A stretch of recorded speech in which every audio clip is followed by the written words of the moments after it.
Shana Tova and greetings from Jerusalem. What is hateful to you, do not do to your fellow. This is the whole Torah. The rest is the explanation. Go and learn. These famous words were the reply given by Hillel the elder to the pagan who came to him requesting to learn the entire Torah while standing on one foot. Unlike Shammai, who rudely dismissed that Gentile, Hillel patiently and kindly taught him the essence of Judaism in a nutshell, the golden rule which is shared by so many other faiths and cultures. A mirror reflection of Hillel's teaching, yet in a positive form, is found in Rabbi Eliezer's saying, "Let the honor of your friend be as dear to you as your own."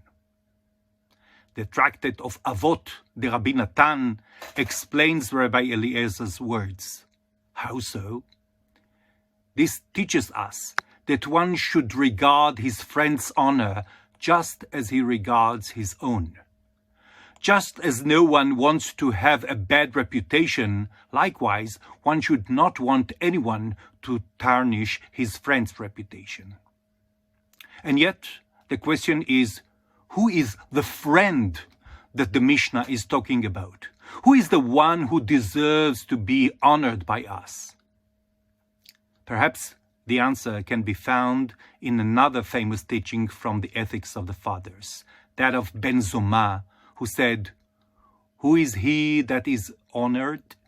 He who honors his fellow human beings." His fellow human beings.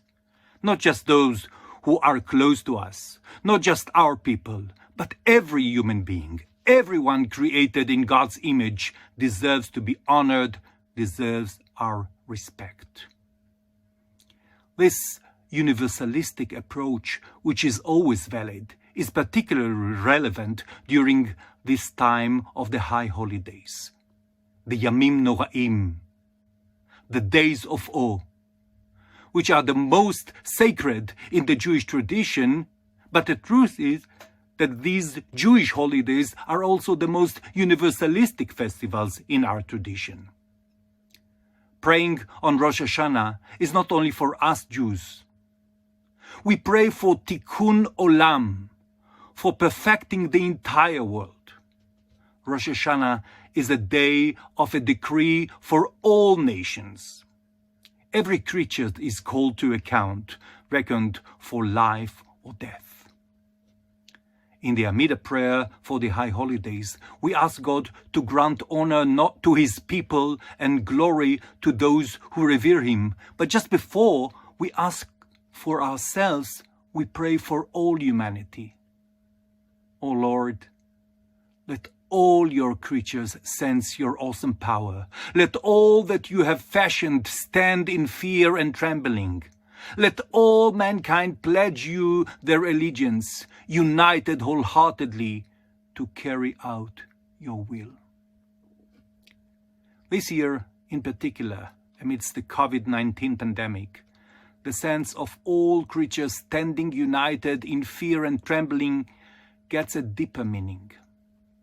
The global pandemic that spared almost no country is forcing us to acknowledge our kinship, our vulnerability, and our shared destiny as human beings.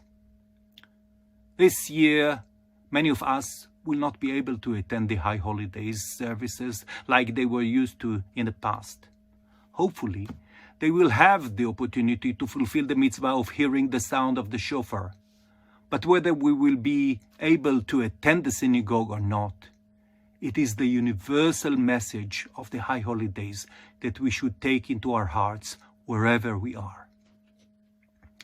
The late Nobel laureate and Holocaust survivor Elie Wiesel expressed this message so eloquently in 1992, saying, "On this day of awe, nations and individuals, Jewish and non-Jewish, are being judged by their common creator. To be Jewish is to seek fulfillment both as a Jew and as a human being. For a Jew, Judaism and humanity must go together. To be Jewish today is to recognize that every person is created in the image of God, and that our purpose in living is to be a reminder of God. Being Jewish to me is to reject all fanaticism anywhere. A Jew must be sensitive to the pain of all human beings. A Jew cannot remain indifferent to human suffering. The mission of the Jewish people has never been to make the world more Jewish, but to make it more humane.